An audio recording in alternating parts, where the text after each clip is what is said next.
Welcome to the Provo Library Podcast. I'm Erica Hill. I'm the Community Relations Manager. I'm Carla Gordon. I am the Director of the library. And we are here with Joella Bagshaw. Hello. She's our Children's Services Manager. It is true. That is what I am. Yes. And today we are talking about books. Surprise! Specifically, we are talking about how to talk about books and how to recommend them either to yourself or to other people. So we're just going to go through perhaps one of the most librarian-y of librarian discussions, because we're going to talk about books that we love and that you might love too, but also why you love them and how to find good read-alikes without just assuming like, oh, well, I liked Twilight, so I like vampires. Like there's more to it than that. So we're going to get into that. Yeah. So, I mean, as a librarian, we do get asked questions like, how do you find a really good recommendation? And I don't know, we didn't really talk about this, but like my first question to people I have two questions that I like to ask people. What was the last book you really loved? And what kind of reading, describe your reading experience while you were reading it. Like what about it spoke to you? Because sometimes I think people hear a title, and especially if it's something that they liked, you assume that you liked it for the same reason why I liked it. But books are just way more dynamic than that. Mm-hmm. Is that about the questions you asked? That's pretty much spot on for the first question. For kids especially, I ask, what book did you like? Or what book have you just read and what did you like about it? Because often they can't remember all of the things. And sometimes I don't even talk about books with kids, because then they don't, there's some kids that don't even want to admit that they like reading yet. And so they don't want to talk about anything to do with books. So I'll start getting them talking about what interests do you have? What hobbies do you have? What do you like to do? What are you interested in? What was something you learned that was fascinating recently? Kinds of questions like that. And then once they start talking to me, then it's more of, oh, you're that type of interest person. And so then I can start rifling through all of my lists of books that way. Mm-hmm. So we talk about some different appeals is what we call them. So different ways to describe a book. And I'm just going to go through them kind of fast, but there's pace. So how fast did this book run? Like, you've read things. I'll throw something out of, just pull it out of the air. The Les Mis. Mm-hmm. So not necessarily, it's kind of slow and there's lots of description and some people like that. But if you want something like the Da Vinci Code, that is a very different pace. And so talking to people, I like to read something that I absolutely can't put down. So that would be one kind of a reader, and they could like a book for that reason where you didn't really connect with that, but it was the relationships. So hopefully that's kind of making sense. So there's pace, there's storyline. How would you describe storyline? It's kind of like the intricacies of the plot and how they move around or dance or dodge different ideas as to what's happening. Yeah, there was a book that someone told me recently they really, really liked, and they asked me if I liked it, and I said I did not, because I felt like the storyline went like this, burp, burp, burp, burp. Like I felt like it just kept just trying to go somewhere and coming back. And anyways, it was very annoying to me. I just want to get somewhere. And I didn't recognize that about myself until I thought about what I didn't like about that book, because it was funny and it had good characters, but I just got so frustrated with the storyline. Mm-hmm. Tone, is it funny? Is it hopeful? Is it dark? Is it snarky? Moody. There's lots of words, moody, some people like, and filled with ennui. Also, you don't always like the same, like you can be in a mood. Like sometimes I can read something dark and I'm just fine. But if I'm in kind of a dark place, during the pandemic, I remember talking to a lot of people who were like, all I can read is Anne of Green Gables. Like that's it. Like I just need something that makes me feel. But when you're in a different place in your life, then something darker and a little bit more snarky might be exactly what you need when you're feeling like you're done parenting and you would like a little snark in your life. Who feels that way? Who feels that way? I don't know. Character. Mm-hmm. So these are the main people in in the books, there's settings can also be characters and different things, but it's like I talk with my hands a lot, goodness, but who are these characters that you're reading about and trying to get to know, and whether you even like them or not, or whether they grow or develop, or all those things, and how they interact with each other. And sometimes like people really like, if it's a character, I think you went to a book club recently, and like if they don't like the character, they don't like the book. Where like sometimes I can read a book, it does depend a bit on the, but even if I don't like love the character or relate to the character, I can still like the book. But some people can't. Like I need to like that person if I'm going to spend this much time with them. Writing style, it differs greatly. And part of that is like writing style could be, it's epic, takes forever, or short and concise, or Lyrical is one that gets thrown out in book reviews a lot. I feel like the beautiful, lyrical writing. like are they writing like beautifully? And you'll notice it a lot more when I think that like authors who come out with a book every 2 years and authors that come out with a book every 2 months, their writing styles are going to be very different. And like if you just want the story and you get it out there and the writing, like that's one thing. But if you want to savor, like if you're savoring the words, like some people that does nothing for them, and for some people that's the whole experience. I remember talking to my sister about a book that I love, The Girl Who Drank the Moon, which I think has very lyrical writing. I think like the writing style is beautiful. And my sister and I, we have a lot of similar tastes. And so I was like, hey, like this is young adult fantasy, like give this one a try. And she was like, oh, I hated it.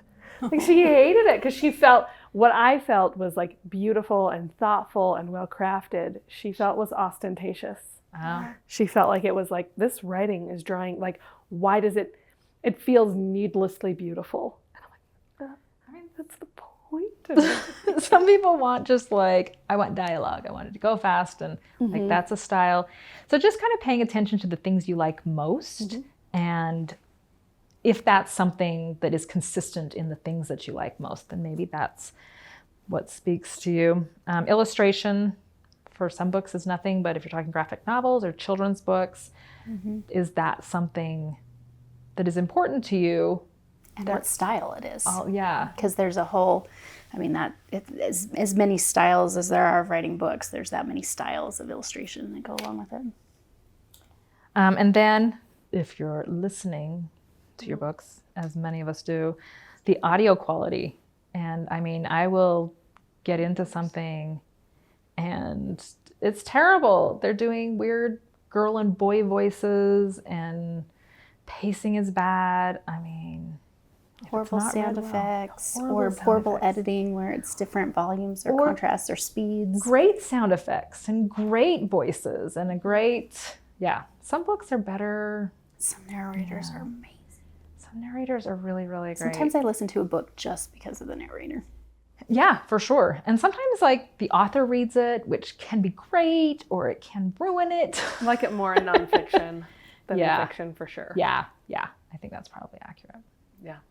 Anyways, these are all things. One thing that's not on here is setting, which I think I forgot to add, but it's another thing if like the sense of place.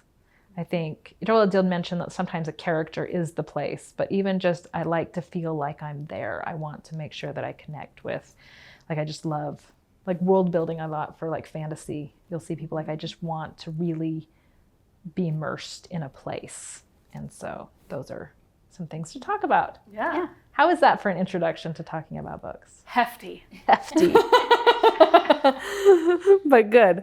So we're going to talk through some popular books that you or someone in your life probably likes, and then sort of go through some of these things to see how to come upon recommendations either for yourself, for someone else. It's the gift giving season. And books are such great gifts because they keep on giving and they are easy to wrap. They are. Plus, if you give someone like, it's like giving someone experience plus something pretty for their shelves. There's just lots of good reasons to give. Well, and I give books to nieces and nephews, and I do often. And one of my nephews one time, he was like, Aunt Joella, I mean, it's not as exciting as all the toys the day I get that, but a day or two later, your gift is my favorite because all of the bells and whistles have worn off the new things, and then they want to just dig in and read. Yeah, it's Now I fantastic. feel lazy. After I had more than like 8 nephews and nieces, I was like, well, this is too much work. Sorry, nephews and nieces. It gets harder. They know you love them. They do. Okay. Okay. Carla, go first. What's your popular? All right. The popular title I picked was The Nightingale by Kristin Hannah, which I think a lot of people have read. And I think a lot of people will read it and then they automatically think, oh, I like World War II fiction.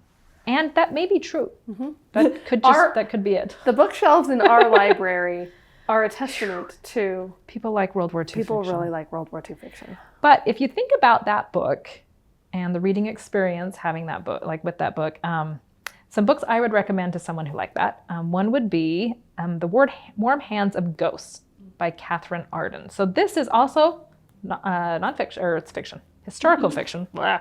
Historical fiction, but it takes place in World War I. So typical war, but still, still war.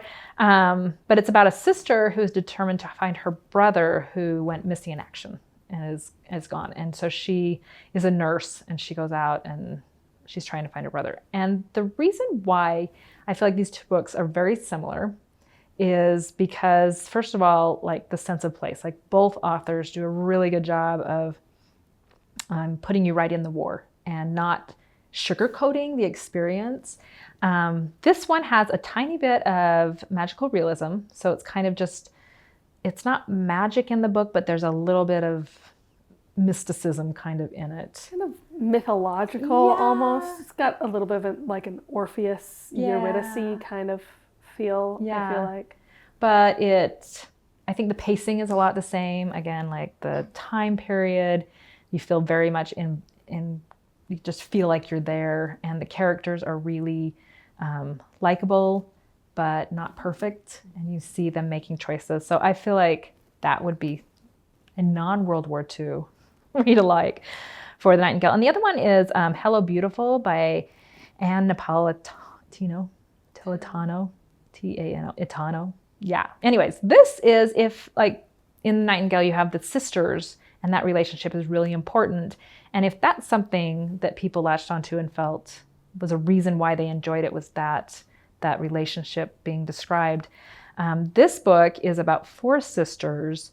It is not a retelling of Little Women, but it takes a lot from Little Women. The characters, you can kind of identify them similarly, though the storyline definitely takes some turns that are very different. But it's so much about that relationship between sisters who care so much about each other, but don't necessarily see the world the same way and make some different decisions and have different things thrown at them. That I think would also be a really good recommendation for a fan of The Nightingale. I love that book. It was really good. Okay, My turn. your turn. So a lot of people like the book Harry Potter. I have heard of that one, yes. Yeah, just maybe. And there's different reasons. So when kids especially come and talk to me about Harry Potter, one of the things that they really like is the setting, the world, the magical world that they could be in. And there's a book, Tuesdays at the Castle by Jessica Day George, where the castle moves and it changes every Tuesday, which rooms are there and which rooms are not. So just having this wonderful castle that is as part of a character and the setting and the magicalness of what the world is a fun one. Some people really like the characters and the friendship that's formed and how there's this friendship that develops over the whole arc of the series.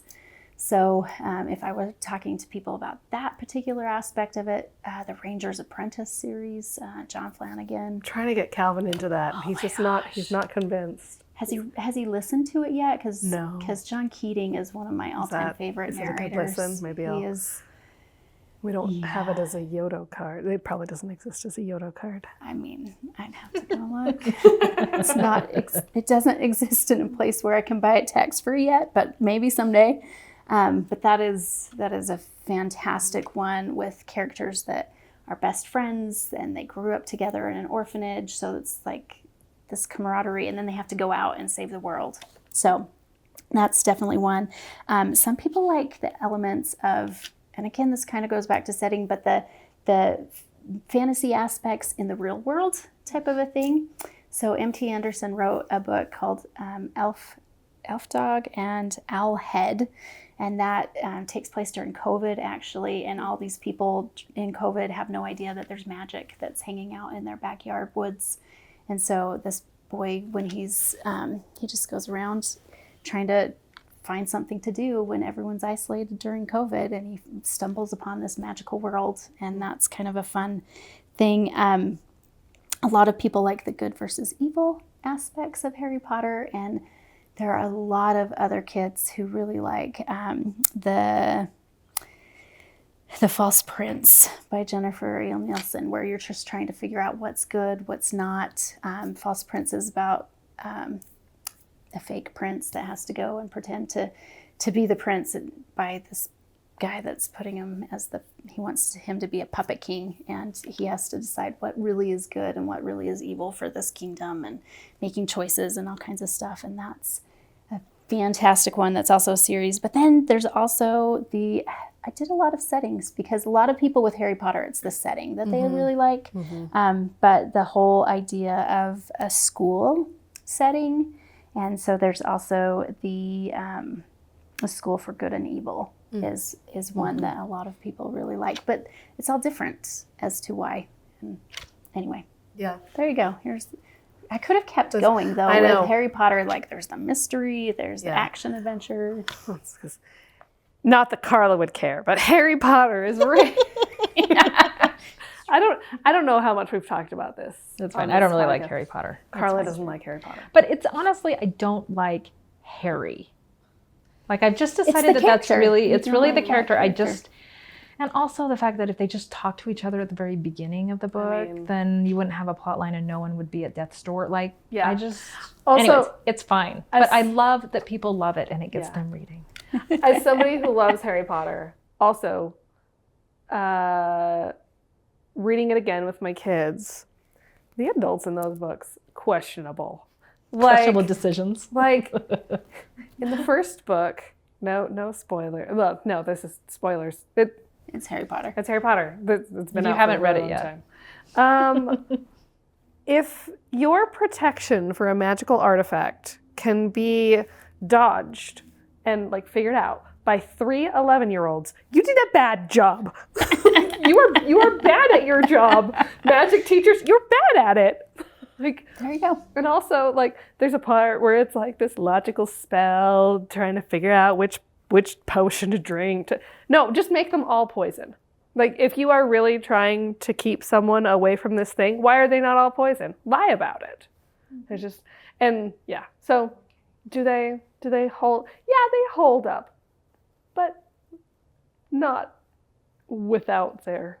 It's interesting that kids like that so much when the adults are so incompetent. Maybe. I mean, it's not the same. That is the thing. That is So the thing. if you look at children's literature in the world, kids often are trying to figure out themselves and their personalities and what they want to be and what's right and wrong and pushing boundaries. And a lot of times they can't push boundaries as much with decent humans that are adult figures in their lives. So often in children's literature, somehow the adults are either incompetent or out of the picture just so that they can have that growing experience as the main character. Yeah. Like, Excellent. it's hard to go and save the world when you have competent parents enforcing reasonable boundaries.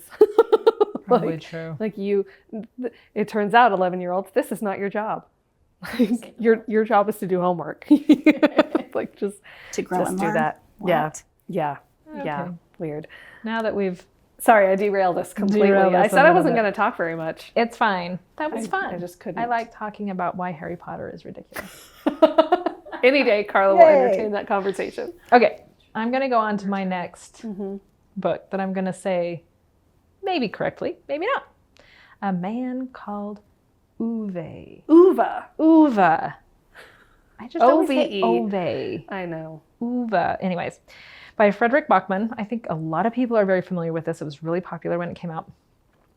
But thinking about why we like that, all of a sudden, was it Danish? He's Danish. No. Swedish? Anyways, books from Europe. Scandinavian. Scandinavian authors got like this bump in like popularity because, I must like this because of where the author's from. I feel like that was And I'm just gonna obvious. say, yeah, if you liked a man called Uwe, you are not gonna like the girl with the dragon tattoo. Oh, no.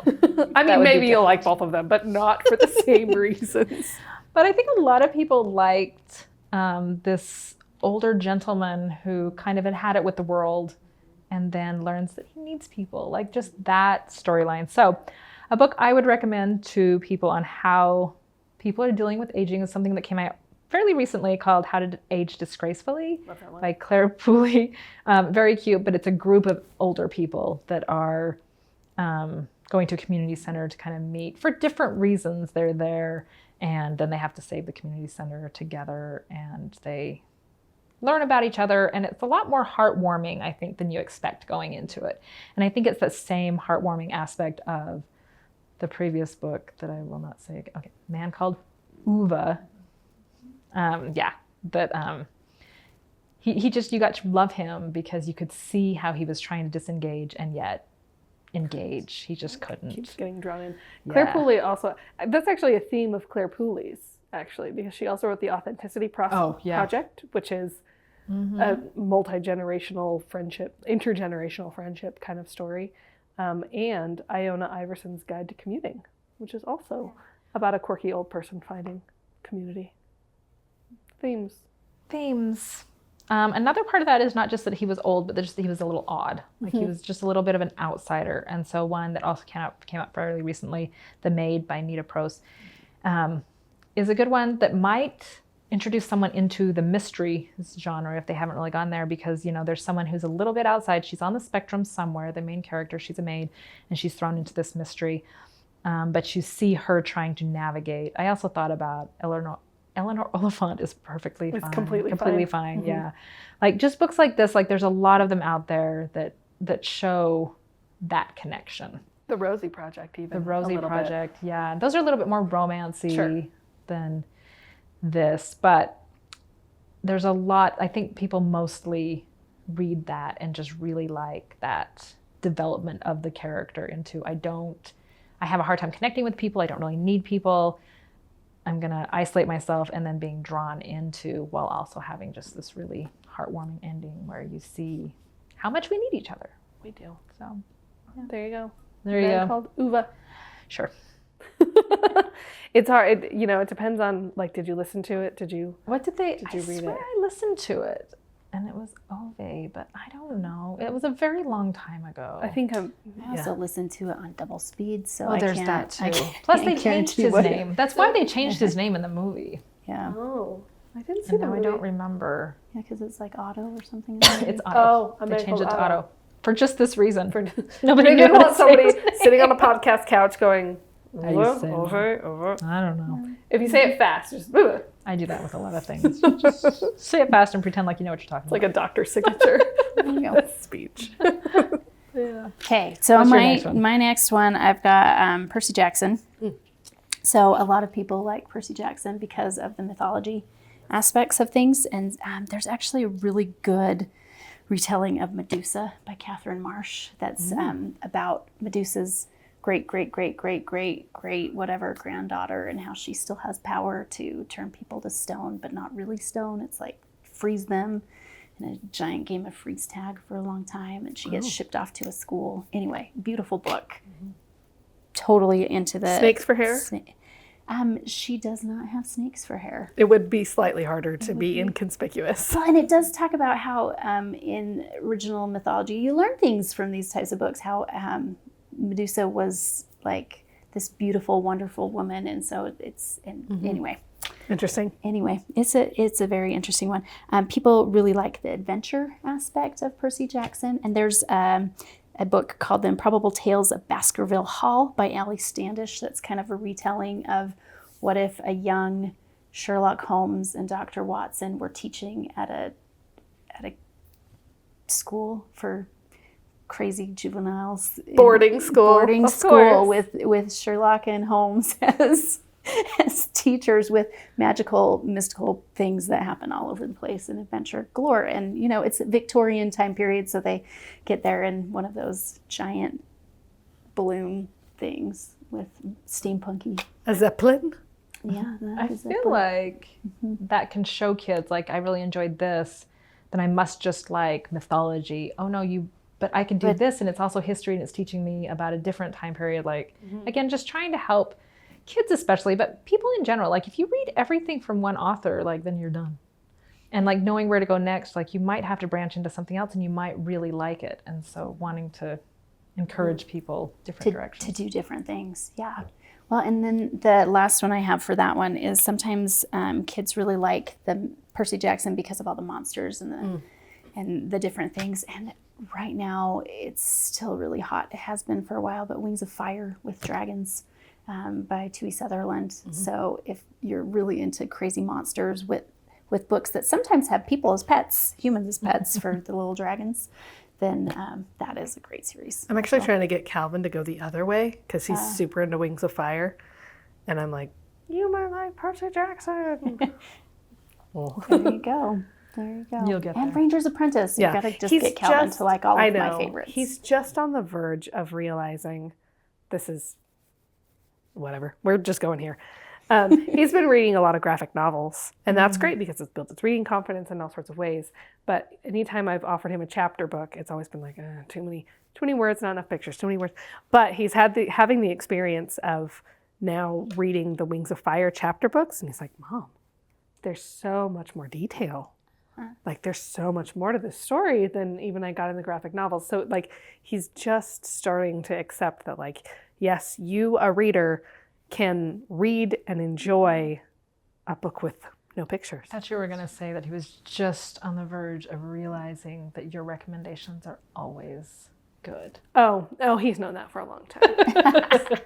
We're solid there. We're solid there. He doesn't trust me with cooking, but he does trust my book recommendations. Excellent. All right, my next one is The Martian by Andy Weir, which I think if you haven't read the book, you probably saw the movie. So then people might recommend books about Mars, but space exploration kinds of things, and not necessarily is that why you liked it. Some people really like the science aspect of it, like understanding, like him having a solution to something and describing how he got there and the math behind it and stuff like that. And if that's something that people really liked, Dark Matter by Blake Crouch, he does a lot of physics-oriented fiction, which is a thing. This guy, he's very smart, and he gets the protagonist in this one. He has this wonderful life with son and wife, and he gets kidnapped, drugged when he wakes up. His wife's married to someone else. Like, time hasn't passed. It's the same day, but the world is different. And he has to figure out why and then how to get back and all of those things. And it's really interesting, but there is physics involved. And for some people, like being able to see the behind the scenes. That would get down there. Yeah, that is appealing. It makes you feel smarter than you are. It does. Like, because when I read Andy Weir, I'm like, yeah, I'm totally, like, talk to me more about elements, Andy Weir. I'm totally with you. I could not explain. There's a whole sequence in Project Hail Mary with, like, atomic weight and this necklace thing. And like, yeah, I'm totally with you. No. I know. I read a really good book once about the history of E=mc². And I like understood it. And then I went to talk to someone about it. I'm like, oh, I guess I don't understand it well enough to tell anyone, but I do understand it well enough to feel really smart while I was reading that. So anyways. It's a gift. Yeah. Blake Crouch, he's fun for that. And then for other people, it might be just a survival story. And this might be a good reason to branch into something else. The Kingdom of Ice, the Grand and Terrible Polar Voyage of the USS Jeanette is nonfiction about a group of sailors that they're going to explore the Arctic. They get what's called Arctic fever, which just means I can go further. We can go further. It's not going to freeze yet. We can go further.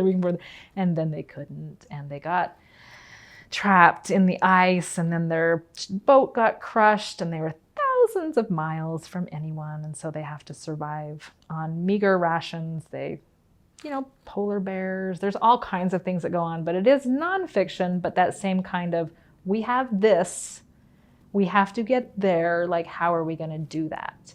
And I think it's a big reason why people really liked The Martian was just his resourcefulness and, being able to see you only have so many assets and how are you going to make it be enough so that you can get rescued.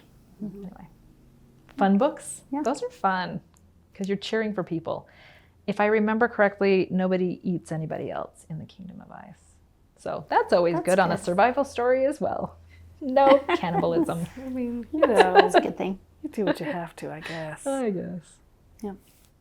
Speaking of no cannibalism. Speaking of no cannibalism, my next one is Pride and Prejudice. Speaking of no cannibalism. Unless it's Pride and Prejudice and zombies. Zombies, it was zombies. That would be a good one. I didn't put that one on here, though. But I'm going to say that people who like Pride and Prejudice, well, maybe like Pride and Prejudice and zombies. Again, I don't know. For the same reasons. It lost its appeal for me after, the first 2 chapters. Oh, well. I just like the fact that, Wickham, he's bad. And as a zombie, he's worse. It's true. It's true. I do like that. So for mine, a lot of people like Pride and Prejudice because of Lizzie, because she is a strong female character. And I always feel really weird recommending this because I'm from the children's department. And this is very much an adult book.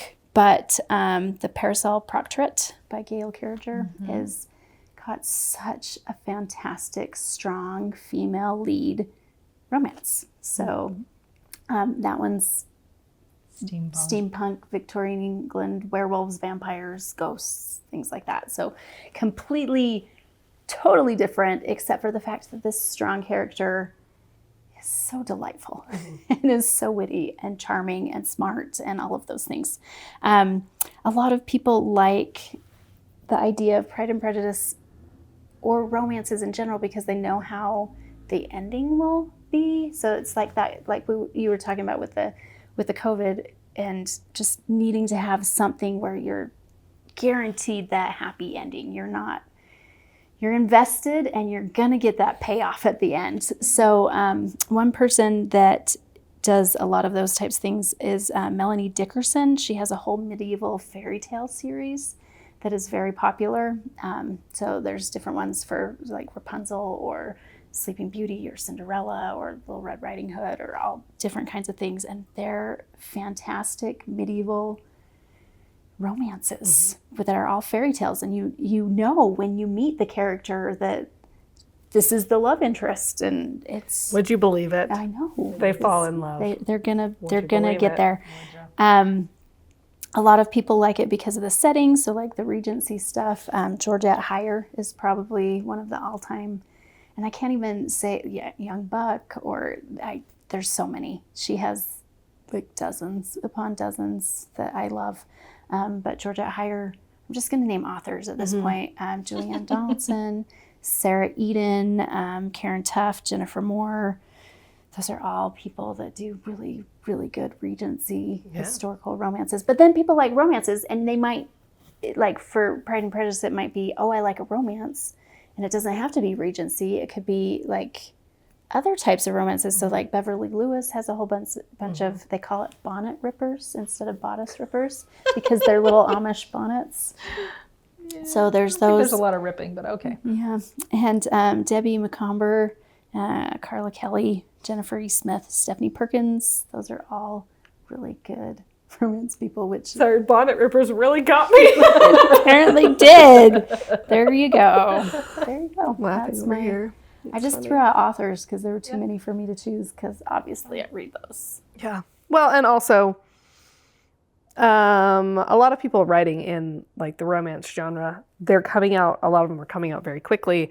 And is it formulaic? Yes, but I think the joy in reading it, not only is it that happy ending, but it's okay, within this formula, because Pride and Prejudice is, I feel the classic, enemies to lovers, right? And so with that premise, what are they doing within it? That is where the interest comes. And sometimes they almost become more enjoyable the more of them that you've read. And especially if there's lots of authors that have a book about this couple and then a book about this couple, and you Sarah Eden does that, I feel like, a Sarah lot. Eden, Karen Tuft, Beverly Lewis, all of these, Debbie Macomber, they all have different characters that are in the same area, so you see glimpses of things and you start having foreshadowing as to what's going to happen in the next book with other characters, and you fall in love with characters too. There's chemistry building with them. Exactly. Yeah. So It's interesting. anyway, there you go. A romancy one. Awesome. All light and fluffy, not Mars. Not Mars. Not Mars.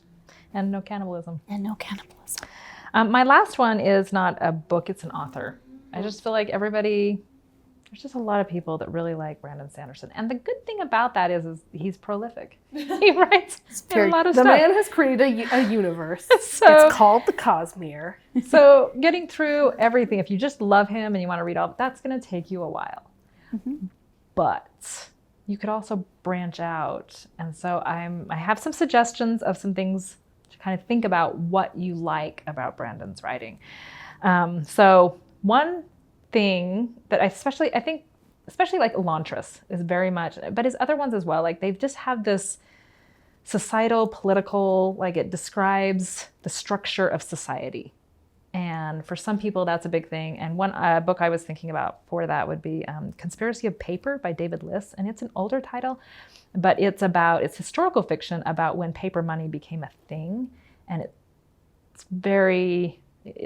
has a really great protagonist who has connections to upper society, but it's kind of lower society, like that same relationship. And then you see how society is kind of wrapped around with money and power and all of these things. So I feel like those, if that's what you like, again, this is something you could read. If it's a different kind of world, something different than what you've ever seen before, I think The Night Circus by Erin Morgenstern, who, I mean, it's just very good. But you have characters who are very likable. They're fighting in a world that, I mean, magical circus. Like that's the whole thing. Like that's not something But also that like isn't very many other secret things. worlds in In a like regular, kind of like Harry Potter. yeah, appeal. yeah. Like If you there's like Harry the Potter, you would world. like the Night Circus. You would. That's true. The Passage by Justin Cronin is kind of a big epic. It's a trilogy, but post-apocalyptic journey to try to save the world from vampires. But I think the characters, the fact that you've got lots of different people in lots of different areas, coming together in this one story, I think would be appealing to people who also like Sanderson. Those are my suggestions. But I think the one thing is, especially like trying to recommend someone break out, or if you yourself are feeling like, I want to try something a little bit different. I think honestly, just like being honest with yourself, like what do I like most? And then it's hard to know what books are like that necessarily without the obvious, like I just like books about magic, like those kinds of things. But we did want to mention that if you use our website, there's an online book recommendation form, and you can put all that information in and be like, my son likes this. What books should I get him for Christmas? For these reasons. And then if you can give us a good description of what they like, give us a few days and we can send back some suggestions. And it gives us time to really think about it and find good suggestions. And it makes it so you don't have to be an expert on all of the books. So that is just my little plug. And then Joella has one more book. Totally different. Yeah. Don't for something completely. let the pigeon drive the bus, in case you need something for kids, right? So a lot of people really like this book because of how the toddlers can interact and experience the book. Jan Thomas has a whole bunch that are brilliant for that. So like, Is That Wise Pig? Or Let's Count Goats. Let's Count Goats, Rhyming Dust Bunnies, The Dog House, Birthday for Cow, all things. Are we ready to have fun yet? They're all ones where kids can kind of have feel like they're having the interaction with the characters on the page. Also lots of exclamation marks. Yes.